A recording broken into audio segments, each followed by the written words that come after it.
I noticed him the first week we moved in, Mr. Vaughn. He lived directly across the hall from us, apartment 4B. Every morning when I left for work at 6, he'd be standing in his doorway with a cup of coffee, watching the hallway. He'd nod at me, sometimes smile, never said much, just stood there, awake and alert, like he'd been up for hours. At first, I thought maybe he was just an early riser. Some people are like that. But then I started noticing he was always there, not just in the mornings. When I came home from work at 6 in the evening, he'd be in his doorway again. Same position, same coffee cup, like he hadn't moved all day. When I took my son, Tyler, to school and came back at 8:30, Mr. Vaughn would be there. When I went grocery shopping at 10 at night because it was the only time I had free, he'd be standing in his doorway as I walked past. Always awake, always watching. Tyler was 8, and adjusting to the new place had been hard on him. The divorce had been messy, and this apartment was all I could afford. Smaller than our old house, thinner walls, but it was ours, and I was doing my best. Tyler's room was right next to mine, and I'd leave both our doors open at night so I could hear him if he needed me. One morning in late August, Tyler came into the kitchen while I was making his lunch. He looked tired, dark circles under his eyes. "Did you sleep okay, buddy?" I asked. He shrugged, picking at his cereal. "Mom, the man from across the hall watches me sleep." My hands stopped moving. "What?" "The man, Mr. Vaughn. He stands in my doorway at night and watches me." My heart started pounding. "Tyler, are you sure? Maybe you had a bad dream." He shook his head. "I wasn't dreaming. I woke up and he was just standing there, in the dark, watching." I knelt down next to him, trying to keep my voice calm. "When did this happen?" "A few times," he said quietly. "I thought maybe you knew. I thought maybe you let him in." I felt sick. "I didn't let anyone in, sweetie, I promise. If you see him again, you come get me right away, okay?" He nodded, but I could see the fear in his eyes. That day at work, I couldn't focus. I kept thinking about what Tyler had said. It had to be a nightmare. It had to be. I always locked the door. I checked it every night before bed, sometimes twice. There was no way someone could get in. But the thought of Mr. Vaughn standing in my son's doorway, watching him sleep, made my skin crawl. When I got home that evening, Mr. Vaughn was in his doorway, as always. I walked past him without making eye contact, my hand tight around Tyler's. Once we were inside, I locked the door and put the chain on. That night, I couldn't sleep. I lay in bed staring at the ceiling, listening to every sound. The building settled and creaked around me. I kept getting up to check on Tyler, standing in his doorway, watching him sleep peacefully. But I couldn't shake the image Tyler had described. Someone standing there, watching. The next day, I bought a baby monitor, the kind with a camera that connects to your phone. I set it up in Tyler's room, angled so it could see the doorway and his bed. I didn't tell him about it. I didn't want to scare him more than he already was. "It's just to help me sleep better," I told myself. He probably just had nightmares. Kids have active imaginations, especially after everything he'd been through. But then, I left it running every night. For the first 3 nights, nothing happened. Just Tyler sleeping, the room dark and still. I started to relax. Maybe it really had been dreams. Kids have active imaginations, especially after everything he'd been through. Then on the 4th night, I woke up to a sound. A faint rustling, like fabric brushing against fabric. I grabbed my phone and opened the monitor app, my heart already racing. The screen loaded. Tyler's room appeared, and standing in the doorway, barely visible in the darkness, was a figure. Mr. Vaughn. He was inside my apartment, inside my son's room, just standing there, completely still, watching Tyler sleep. I couldn't breathe. My hands were shaking so badly I almost dropped the phone. I watched as he took a step closer to the bed, then another. He leaned down, his face inches from Tyler's, and started whispering something. I couldn't hear what he was saying through the monitor, but I could see his lips moving, soft, rhythmic, like a prayer or a chant. I was out of bed and running before I could think. I threw open Tyler's door and hit the lights. Mr. Vaughn spun around, his eyes wide. For a second, we just stared at each other. Then he ran. He pushed past me and bolted for the front door. I heard it slam as I grabbed Tyler, who was sitting up in bed, confused and crying. "It's okay, baby. It's okay. I'm here." I called 911 with shaking hands, told them everything. They arrived within minutes. I showed them the footage from the monitor. The officer's face went hard. "We'll check his apartment. Stay here. Keep your door locked." They came back 20 minutes later. One of them was holding an evidence bag. Inside was a key. My key. A duplicate. "We found this in his apartment," the officer said, "along with other items you need to identify." They took me across the hall. Mr. Vaughn's apartment was sparse. A desk, a chair, a laptop. But on the desk were dozens of small recording devices, external hard drives, all of them labeled. I felt my stomach turn as I read the labels. Sleeping Sounds, Tyler, August 10th. Sleeping Sounds, Tyler, August 15th. Sleeping Sounds, Tyler, August 22nd. There were more, so many more, going back weeks. He'd been recording my son sleeping every night, sometimes multiple times a night. "We found cameras too," the officer said quietly, "hidden. One in the hallway, one pointed at your door." Mr. Vaughn was arrested that night. They found he'd been making duplicate keys for months, waiting for someone with a child to move into the apartment across from him, watching, planning. The landlord had no idea. No one did. We moved out the next week. I couldn't stay there. Couldn't walk past that door. Couldn't sleep knowing he'd been in our home, standing over my son, whispering things I'd never know. Tyler doesn't sleep with his door open anymore. He keeps it locked, and some nights I still wake up and check the monitor even though we're in a new place, even though Mr. Vaughn is in jail. Because I can't stop seeing him in that doorway, standing in the dark, always awake, always watching. And I wonder how many nights he was there before Tyler ever saw him. How many times he stood over my son while I slept just a few feet away, completely unaware. I signed the lease on a Thursday. The duplex was older but well kept.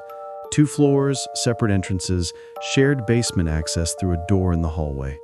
The rent was reasonable, and after the divorce, reasonable was all I could afford. I needed a fresh start. Somewhere quiet where I could focus on work and piece my life back together. Mrs. Kellman lived downstairs. I met her on moving day. She was in her 60s, with curly gray hair and a warm smile that reminded me of someone's grandmother. She brought up a plate of cookies within an hour of me arriving, still warm from the oven. Chocolate chip. She said she loved having company in the building, that it had been too quiet since her husband passed. I thanked her and made small talk. She seemed lonely but harmless, the kind of neighbor who'd water your plants if you went on vacation. The first week was fine. I settled into a routine, working from home, ordering takeout, trying not to think too much about everything I'd lost. Mrs. Kellman would stop by every few days with something she'd baked: muffins, banana bread, cookies, always smiling, always asking how I was adjusting. I appreciated it, even if it felt a bit much sometimes. Then I started noticing the smell. It came through the vents, faint at first, like something metallic mixed with something rotten. I thought maybe it was the plumbing. Old buildings had issues like that. I mentioned it to Mrs. Kellman one afternoon when she brought up a loaf of pumpkin bread. She waved it off with a laugh. "Oh, it's just the old pipes, dear. This place has been here since the 70s. Sometimes the water sits and gets a bit funky. Nothing to worry about." I nodded, but the smell didn't go away. If anything, it got worse. By the second week, it was strong enough that I started keeping the windows open, even though it was getting cold outside. I lit candles. I bought air fresheners. Nothing helped. It was always there, seeping up through the floor, thick and nauseating. And then I started hearing sounds at night, hammering, dull, rhythmic thuds coming from below. It would start around midnight and go on for an hour, sometimes longer. I'd lie in bed, staring at the ceiling, listening to it echo through the walls. I thought about going down and asking her to stop, but I didn't want to be rude. She'd been nothing but kind to me. Maybe she was doing repairs, trying to fix whatever was causing the smell. But the smell kept getting worse. By the third week, I couldn't take it anymore. I gagged every time I walked into my kitchen. The metallic, rotten stench was so thick I could taste it. I decided I needed to check the basement. Maybe there was a dead animal down there, a rat or something. I grabbed a flashlight and went downstairs to the hallway door that led to the shared basement. It was unlocked.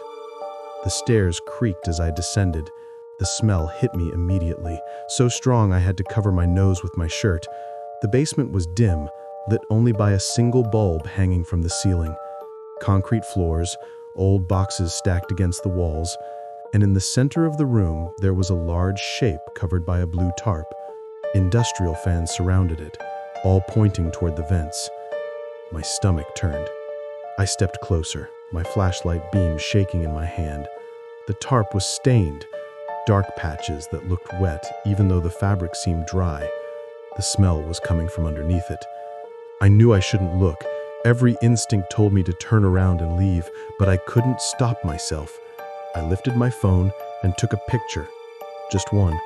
The flash lit up the basement for a split second. Then I turned and ran back upstairs, my heart pounding so hard I thought it would burst. I locked my door and sat on the couch staring at the photo. I didn't know what I was looking at. I didn't want to know, but I knew it wasn't right. I thought about calling the police, but what would I say? That my neighbor had something covered in her basement? That there was a smell? It wasn't enough. I needed to think. I barely slept that night. The next morning, there was a knock on my door. I looked through the peephole. It was Mrs. Kelman, smiling, like always, holding something in her hand. I opened the door. "Good morning, Ethan," she said sweetly. "You dropped this last night, didn't you?" She held out my phone. My blood went cold. I stared at it, then at her. Her smile didn't waver. Her eyes were bright, almost cheerful. I took the phone from her hand, my fingers numb. "You should be more careful," she said softly. "It's dangerous to wander around in the dark." She turned and walked back downstairs, humming to herself. I stood there frozen, the phone heavy in my hand. I checked it immediately. The photo was gone, deleted, but she'd seen it. She knew I'd been down there. I didn't leave my apartment for the rest of the day. I kept the door locked, the windows shut. I barely moved from the couch. I expected her to come back, to say something, to do something, but nothing happened. And then the next day, the smell stopped. Completely. The air was clean, the vents were silent, no more metallic rot, no more hammering at night. It was like it had never been there at all. Mrs. Kelman stopped bringing baked goods too. I didn't see her for days, then weeks. I told myself maybe she'd gone to visit family. Maybe she'd moved out. I didn't ask. I didn't want to know. 2 months passed. I came home from a grocery run one afternoon and saw police cars outside the building. Officers were everywhere, yellow tape across Mrs. Kelman's door. I stopped one of them and asked what was going on. He looked at me for a long moment before answering. "We're investigating a homicide. The tenant downstairs, her husband." "Her husband?" I said. "I thought he passed away." That's what she told people, but we found his body in the basement. Been there for months. Decomposed. She'd been keeping it covered, running fans to mask the smell. I felt the ground tilt beneath me. "She's in custody now," he continued. "But if you noticed anything unusual, we'll need a statement." I gave them everything. The smell, the hammering, the tarp, the photo she returned to me. They asked why I didn't call sooner. I didn't have a good answer. They told me later that she'd killed him in a fight, panicked, hid the body, kept up appearances, baking, smiling, acting like nothing was wrong. And when I got too close, she moved him, buried him somewhere else before the smell gave her away. I moved out a week later. I couldn't stay there. Couldn't walk past that basement door. Couldn't stop thinking about her standing at my door, smiling, holding my phone. "You dropped this last night, didn't you?" I moved into the apartment on a Tuesday afternoon in late September. The rent was cheap, almost too cheap, but I was working double shifts at the hospital and couldn't afford to be picky. The neighborhood seemed quiet enough.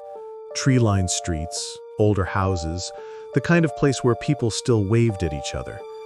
My apartment was on the ground floor of a small complex, just 2 units side by side. Mine faced the street, with large windows that let in plenty of light during the day. My neighbor was a man named Mr. Doyle. I met him the first week when I was carrying groceries in. He was in his late 50s, maybe older, with gray hair and wire-rimmed glasses. He smiled politely and offered to help with my bags. I declined, but thanked him. He seemed harmless. Retired, I guessed. I'd see him gardening in the small patch of yard between our units, or reading by his window in the evenings. He always gave me a nod when we crossed paths. Nothing more, nothing less. The first few weeks were uneventful. I worked the night shift at the hospital, so my schedule was backwards from most people. I'd come home around 7 in the morning, exhausted, draw the curtains, and sleep until late afternoon. It was a routine I'd grown used to. But then I started noticing something odd. Little things at first. Things I told myself didn't matter. I'd come home and find the curtains in my living room slightly parted, just an inch or two. I was certain I'd closed them before I left for work. I'm careful about that, especially since I sleep during the day. I need the room dark. I started double-checking before I left each night, making sure they were fully drawn. But it kept happening. Morning after morning, there'd be a gap. I blamed myself. Maybe I wasn't closing them all the way. Maybe the fabric was slipping. Then, one morning in early October, I noticed something that made my stomach tighten. There were footprints on the floor near the window, muddy prints, faint but visible on the pale wood. I stood there, staring at them, trying to make sense of it. It had rained the night before. I hadn't gone near that window. I lived alone. I didn't have guests. I scrubbed the floor clean and told myself it was nothing. Maybe I'd tracked in dirt without realizing it, but the unease stayed with me. I started locking my windows, something I hadn't bothered with before. The apartment was on the ground floor, but it felt safe, or at least it had. A week later, I woke up in the middle of the afternoon with the distinct feeling that something was wrong.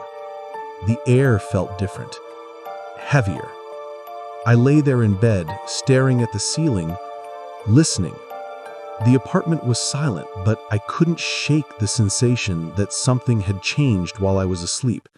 I got up and checked the door. Locked. The windows? Locked. Everything seemed fine, but I couldn't fall back asleep. That night, I stopped at a store on my way to work and bought a cheap security camera, one of those small ones you can set up yourself and check from your phone. I positioned it in the living room, angled toward the couch where I usually slept during the day. I told myself I was being paranoid, but I needed to know. I needed proof that I was imagining things. The next morning, I came home and immediately checked the footage on my phone. I fast-forwarded through hours of nothing. Empty room, stillness. Then at 3:17 in the morning, the door to my apartment opened. Slowly, quietly, my heart stopped. A figure stepped inside. It was Mr. Doyle. He moved carefully, like he'd done this before. He didn't turn on any lights. He didn't look around. He walked directly to where I was sleeping on the couch and just stood there, watching me. His face was calm, expressionless. He didn't touch anything, didn't move closer. He just stood there, in the dark, staring at me while I slept, completely unaware. 18 minutes. I watched the timestamp. 18 minutes, he stood there, motionless, like a statue. Then he turned and left, locking the door behind him as quietly as he had opened it. I sat on the floor of my apartment, shaking, my phone clutched in my hand. I couldn't breathe. I couldn't think.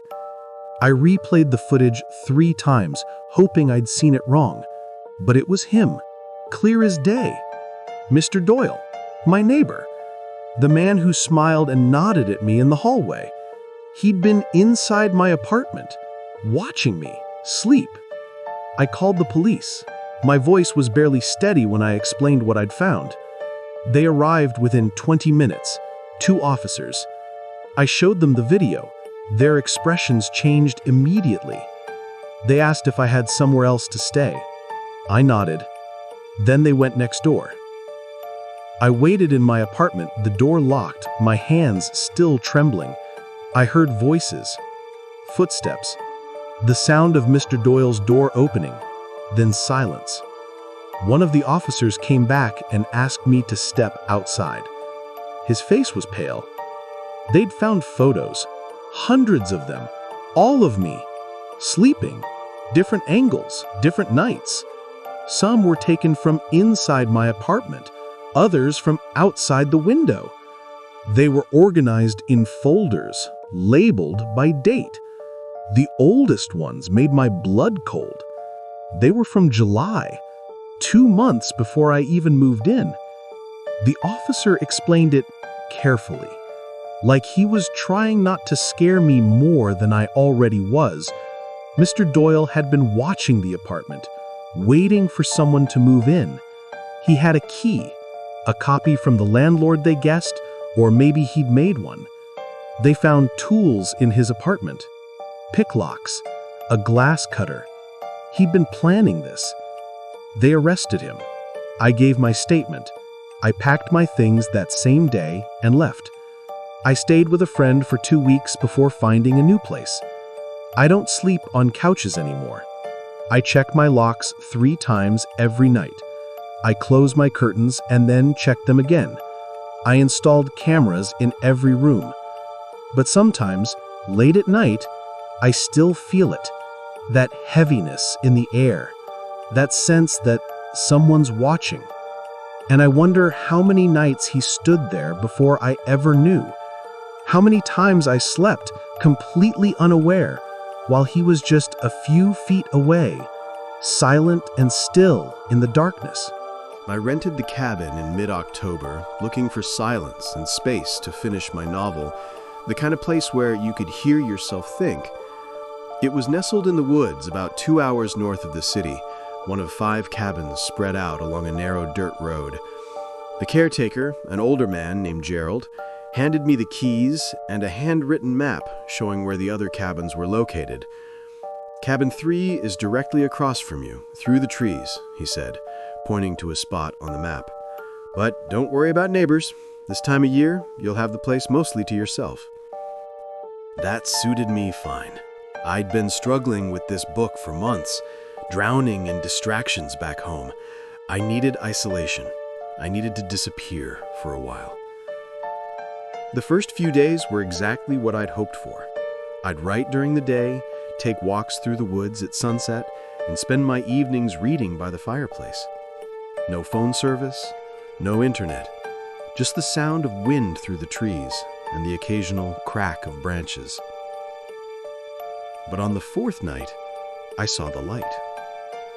I was up late, unable to sleep, staring out the window into the darkness. And there, across the clearing, through the trees, was a small, flickering glow. A candle. In the window of cabin 3. I watched it for a while, wondering who else was out here. The caretaker had said I'd be alone. Maybe someone else had checked in. I thought about walking over and introducing myself, but it was past midnight and raining. I'd wait until morning. The next day, I hiked over to cabin 3. The place looked abandoned. The windows were dark, no car parked outside, no signs of life. I knocked on the door. Nothing. I tried the handle. Locked. I circled the cabin, peering through the windows. Empty. Dusty furniture, no candles, no people. When I got back to my cabin, I called Gerald from the landline. "Is someone staying in cabin 3?" I asked. There was a pause. "No. That cabin hasn't been rented in years. We keep it locked up." "Why?" "I saw a light there last night. A candle in the window." Another pause. Longer this time. Must have been a reflection. Or maybe headlights from the road. Happens sometimes. But I knew what I'd seen. And that night, at exactly 2:33 in the morning, I saw it again. The candle appeared in the same window, flickering slowly, deliberately, like someone was standing there, moving it back and forth. I watched for several minutes. The light swayed, stopped, swayed again, almost like a signal. I grabbed a flashlight and put on my jacket. I had to know. I crossed the clearing, my flashlight beam cutting through the darkness. The cabin looked even more abandoned up close. The windows were covered in grime. The door had cobwebs in the corners. But through the window, I could see it. The candle, sitting on the windowsill, burning. I tried the door. Still locked. I went around to the window and pressed my face against the glass. The candle was right there, maybe 3 feet away from me. But the rest of the room was dark, empty. No one was inside. The flame flickered. Once, twice, then went out. I stood there in the darkness, my breath fogging the glass, my heart pounding. The cabin was silent, dead. But that candle was real. I'd seen it. I was seeing it.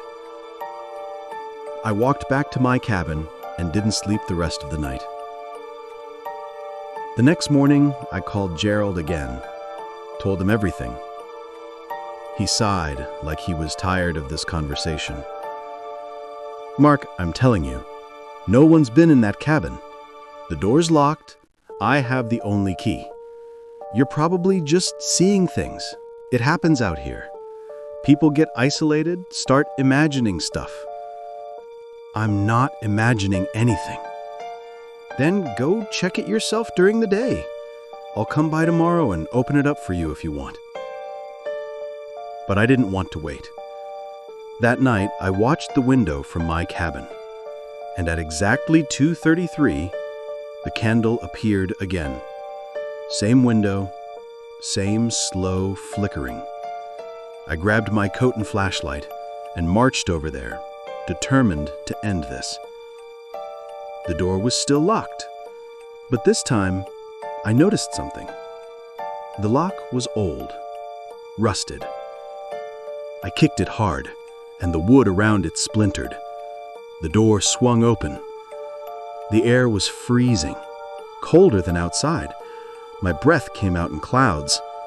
I swept my flashlight around the room. Dusty furniture, empty shelves, a small desk by the window.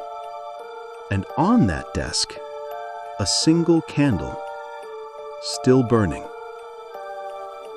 I walked over to it, slowly. The flame danced in the draft from the open door, and next to it was a piece of paper. Fresh, white, not dusty like everything else. I picked it up. My name was written at the top, in neat handwriting. Mark Davis. Below it was today's date. And then one sentence. "Stop looking at my light." My hands started shaking. I spun around, shining my flashlight into every corner. The cabin was empty. No one was here. No one could be here. But someone had written this. Today. With my name. With today's date. I grabbed the paper and ran. I didn't look back. I didn't stop until I was inside my own cabin with the door locked and every light on. I tried calling Gerald, but the line was dead. The storm must have knocked it out. I sat on the couch, staring at the paper, trying to make sense of it, trying to breathe. I didn't go near the window. I didn't look outside. I just sat there until the sun came up. The next day, Gerald finally came by. I showed him the paper. He went pale.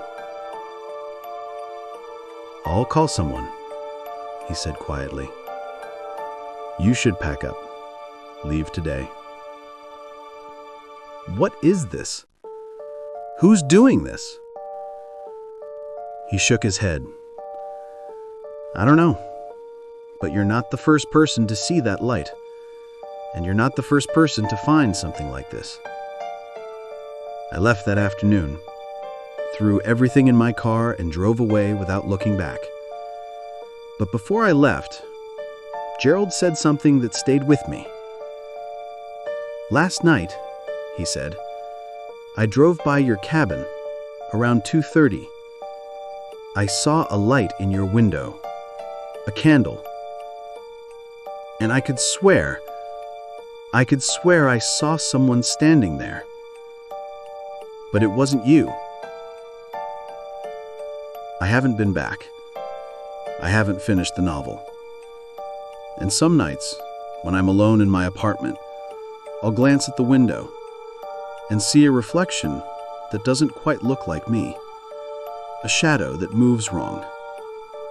And I wonder if it followed me home, if it's still watching, waiting for me to look at its light again. We moved in on the 1st of June, right after the wedding. It was small, but it was ours. A one-bedroom apartment on the 3rd floor of an old brick building downtown. The hardwood floors creaked, the radiator clanged in the winter, but we didn't care. Nina hung fairy lights over the bed, I set up our books on the shelf by the window. We were building something together, and it felt perfect. The first month was everything we'd hoped for. We'd stay up late talking, cooking dinner together, falling asleep tangled up in each other. The building was quiet. We barely saw our neighbors. An older woman lived across the hall. A guy in his 30s was downstairs. We didn't know who lived in the unit next to ours. We'd never heard anything through the wall. Not footsteps, not music, nothing. Then one night in July, I woke up to whispering. It was faint, muffled, like someone speaking through fabric. I lay there in the dark, trying to make sense of it. It was coming from the wall behind our bed. I listened closer. It sounded like a voice, low and rhythmic. I couldn't make out the words at first, but then I heard it clearly. "Nina." My stomach tightened. "Nina. Nina. Nina." Over and over, soft, persistent.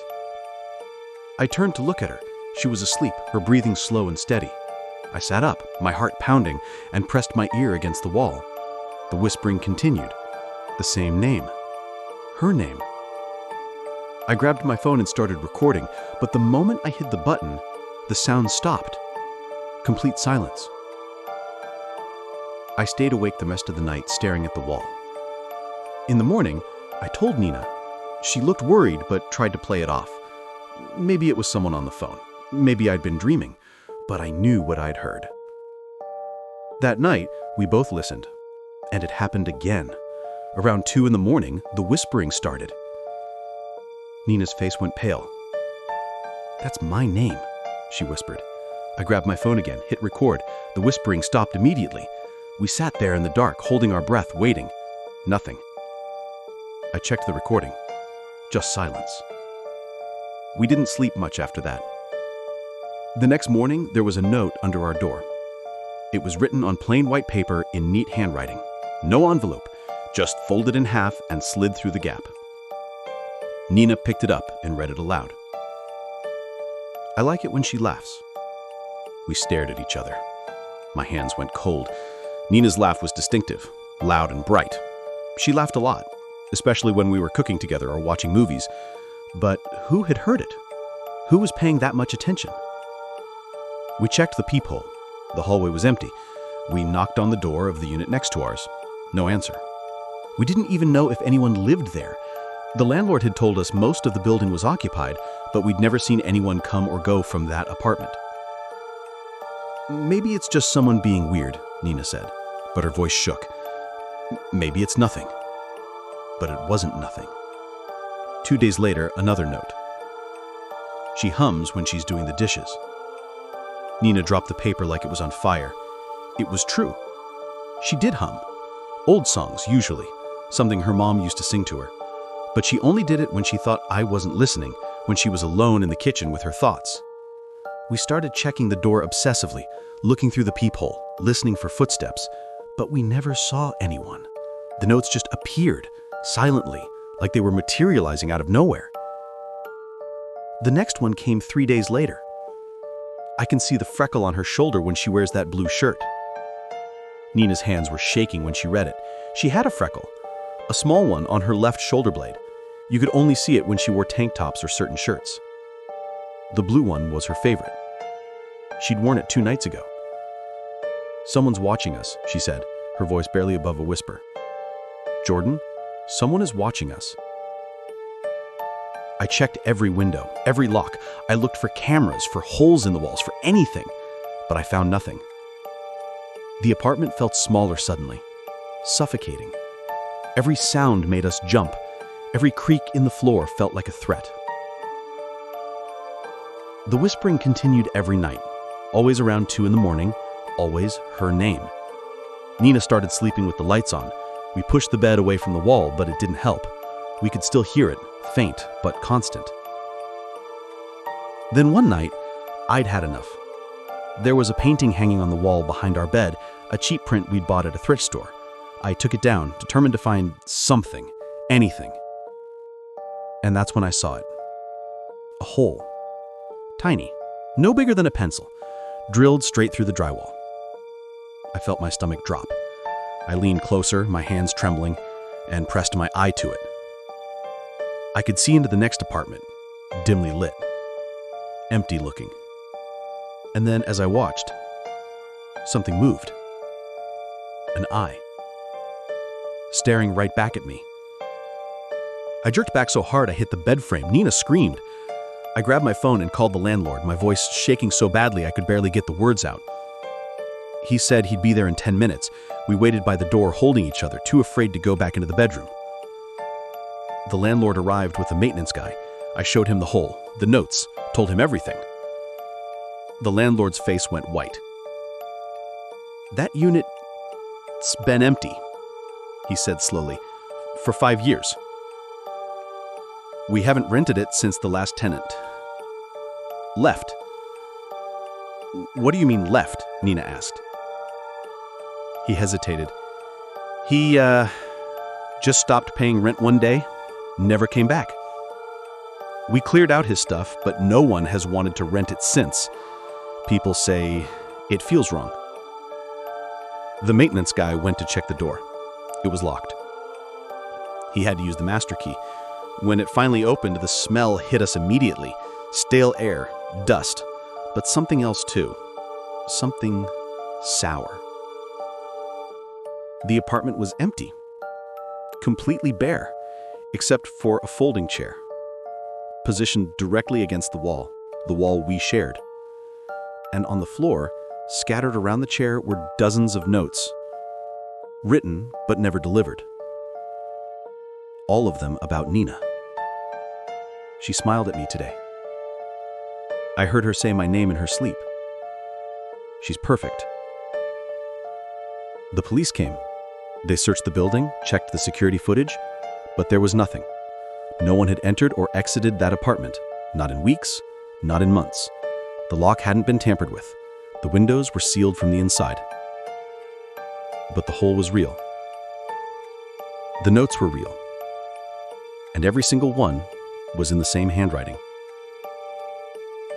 We moved out the next day. We didn't pack carefully. We didn't take our time. We threw everything into boxes and left. I don't know who was watching us. I don't know how they got in and out of that apartment. The police never found anyone. But sometimes, late at night, Nina still wakes up and says she hears it. The whispering. Her name. Soft. And constant. Like it's coming from inside the walls. And I believe her. Because I hear it too.